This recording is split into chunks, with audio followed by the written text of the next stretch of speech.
All right, guys. How's everyone doing? Thomas right here. Gee. Thomas has been with us for about, how long, Thomas? 8 months. Oh, 8 months, bro. No. TJ. 10 months. 10 months. TJ just started last week. Oh. New hire.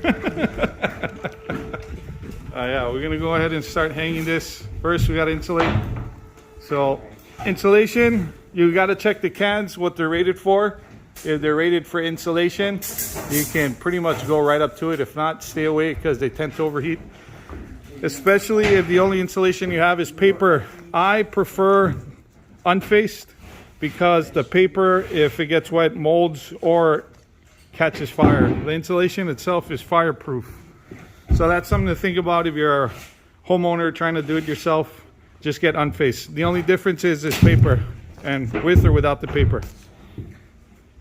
All they had was face, so it is what it is. We're just using what's on island. But we're gonna go ahead and hang all of this. Before you start hanging, here is pretty easy. There's no truss chains. Everything goes this way, right? So all we got to do is perpendicular. So we check to see how straight this wall is, and then hang our first board, and that's going to be our control joint for everything else, and it's going to land beautifully. The walls are pretty much the same, perpendicular all the way up. And then here, for example, it changes, right? So what we need to do is we need to pull our tape, see where 12 feet lands. And then out here, if you're wondering, yes, it's going to be drywall. It's going to be the soffit board. I don't know why. I guess in certain parts of the world, especially since it's outside by the front, they don't do drywall. But here in Hawaii, it's common practice. Everybody does soffit boards out here, and they hold up pretty well as long as you have enough of a skirt to kind of protect it from the rain and the elements. But here, as you can see, super rainy. We're on the east side, Kaneohe. So there's a lot of moisture. So I'm not worried about it overcooking with the heat. What I am concerned about, like let's say if they wanted this hung, I would tell them no, because I'm almost positive that every butt joint is gonna have failure. Just because it's too close to the outside, there's not enough separation, so it will get cooked, and then as soon as it gets moist, it's gonna soften up and cook it again, soften up, and what happens, it tends to just cause the joints to crack and fail. So thankfully we don't have to do any of that. Right here, there's enough ventilation for the temperature to stay semi-controlled up there, or not like super extreme where it's like really, really dry and then really, really humid.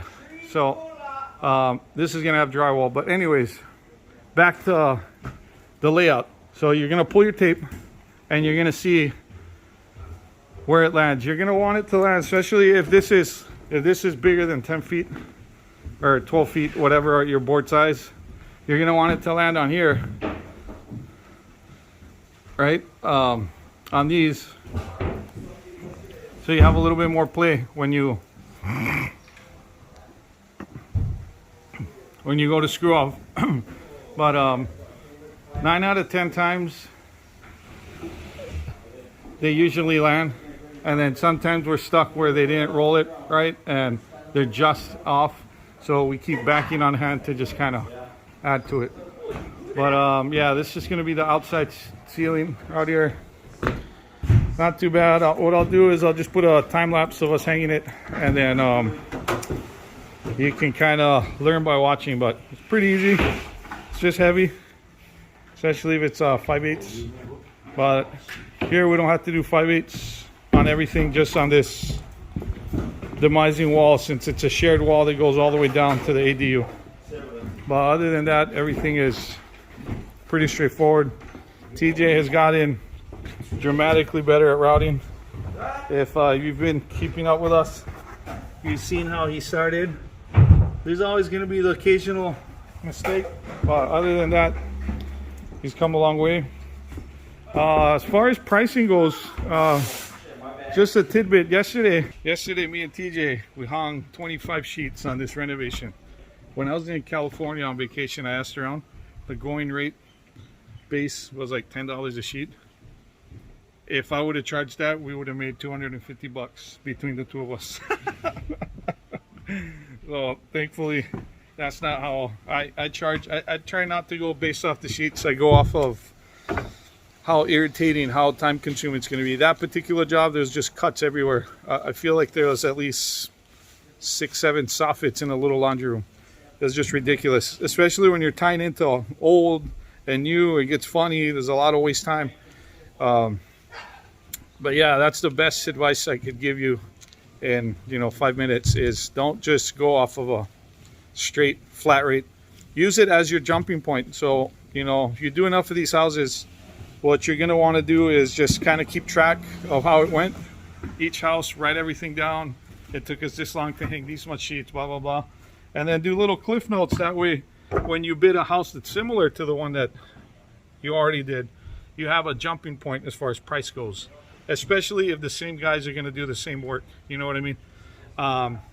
It's never going to be identical. Some guys are going to have off days, mistakes are going to be made, but at least you have a comfortable base to work off of, and it's not just a flat like, oh, what do you charge per square foot, which is probably one of the most commonly asked questions on YouTube, especially since guys that are just starting off have no idea. So they're kind of, or homeowners are just trying to get a general idea as to if they're getting ripped off or taken for a ride. But it really all depends on the job and how it's going. But if it's a straightforward track home, then those numbers tend to be a little bit more consistent.